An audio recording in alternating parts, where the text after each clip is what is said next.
Man United stars feel training sessions have regressed since Rangnick took reins. Manchester United players reportedly believe their training sessions have regressed under Ralph Rangnick. The end of the season can't come quick enough for the Red Devils, epitomized by their humiliating defeat against Brighton last weekend. United are in limbo to a certain extent as they wait for Erik ten Hag to take over in the summer, with interim boss Rangnick taking on a consultancy role while managing the Austria national side. The Dutchman is set to oversee a major rebuild, with wholesale changes expected in the upcoming transfer window. As many as 12 players could depart Old Trafford. That means there are several unsettled players in the dressing room, which has negatively impacted the culture at the club. And the Daily Mail claims the mood is totally flat as Rangnick's tenure fizzles out. The report states the players are reportedly underwhelmed with the training carried out by Rangnick's coaches Chris Armas and Ewan Sharp, who they feel are well below the standards set by their predecessors Michael Carrick and Kieran McKenna.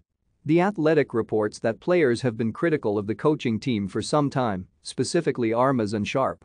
It is claimed sessions in the lead-up to their embarrassing 4-0 defeat at Brighton included no specific instructions on how the Seagulls would play as Graham Potter's side humbled United.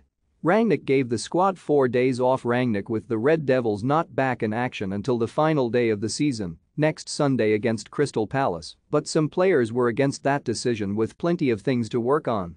And when they did return to training this week, these grumblings came to the surface as 2 players were reportedly involved in a fight during Thursday's session at Carrington. The Sun claims that an unnamed pair were involved in a full-on scrap towards the end of the Red Devils training session.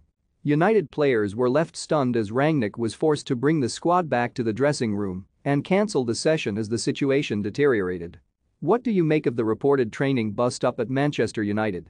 Let us know in the comments section below. United have 15 players out of contract in the next 18 months, and Rangnick is fully aware of the changes needed for where United want to be. He said, with regards to next season, there will be some changes because there are quite a few players whose contracts are expiring, and we spoke about that earlier on. With the right new players to join us here, plus the players who are already here on longer-term contracts, in the end, it is a thing that needs to be discussed with Erik and the board. Erik needs to tell the board which player he wants to work with. I am positive with the right new players plus the players that are already here, the pathway could be a very positive one, and this is what we will all try to achieve.